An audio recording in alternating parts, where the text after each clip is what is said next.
गावातील शाळा डिजिटल व्हाव्यात आणि विद्यार्थ्यांना आधुनिक शिक्षणाची सुविधा मिळावी यासाठी अनेक जण पुढाकार घेताना दिसत आहेत. अशीच एक प्रेरणादायी घटना छत्रपती संभाजीनगर जिल्ह्यातील करंजखेड येथे घडली आहे. केंद्रीय प्राथमिक शाळा करंजखेड येथील माजी विद्यार्थी तसेच करंजखेड गावचे भूमिपुत्र आणि नाशिक विभागातून सहसंचालक पदावरून निवृत्त झालेले राजू सोळंके यांनी शाळेला डिजिटल बोर्ड देत डिजिटल शिक्षणासाठी मोलाचं योगदान दिलंय.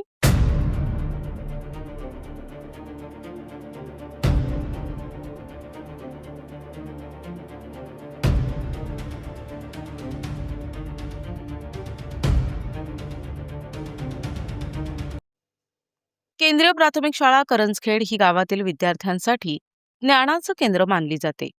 या शाळेचे माजी विद्यार्थी असलेले आणि नाशिक विभागातून सहसंचालक पदावरून निवृत्त झालेले राजू सोळंके यांनी आपल्या शाळेबद्दलची कृतज्ञता व्यक्त करत विद्यार्थ्यांना आधुनिक शिक्षण मिळावे या उद्देशाने शाळेला डिजिटल बोर्ड भेट दिलाय. या डिजिटल बोर्डच्या माध्यमातून विद्यार्थ्यांना आता अधिक प्रभावी आणि आधुनिक पद्धतीने शिक्षण घेता येणार आहे. तसेच शिक्षकांनाही अध्यापन करताना विविध डिजिटल साधनांचा उपयोग करता येणार आहे.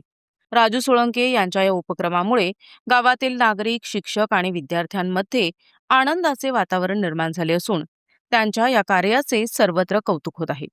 आपल्या गावातील शाळेसाठी माजी विद्यार्थ्यांनी पुढाकार घेतल्यास शिक्षणाची गुणवत्ता निश्चितच उंचावू शकते. याचे उत्तम उदाहरण म्हणजे राजू सोळंके यांचा हा उपक्रम म्हणावा लागेल.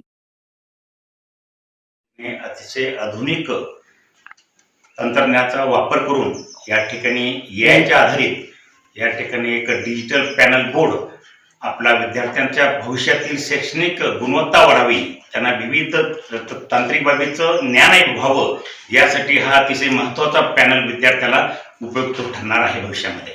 थँक्यू, धन्यवाद. प्राथमिक शाळा करंजखेड येथे शाळेचे माजी विद्यार्थी राजेंद्र सोळंके साहेब यांनी आपल्या शाळेला हा 75 इंची डिजिटल इंटरॅक्टिव्ह बोर्ड हा आपल्या शाळेला दिलेला आहे.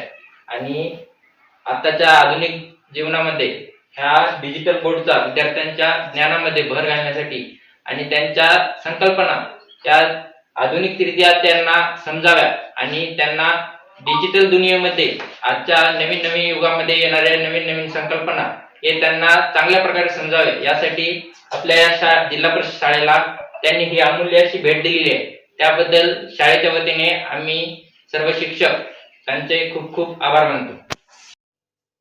प्रतिनिधी रवींद्र खरात, NTV न्यूज मराठी, छत्रपती संभाजीनगर.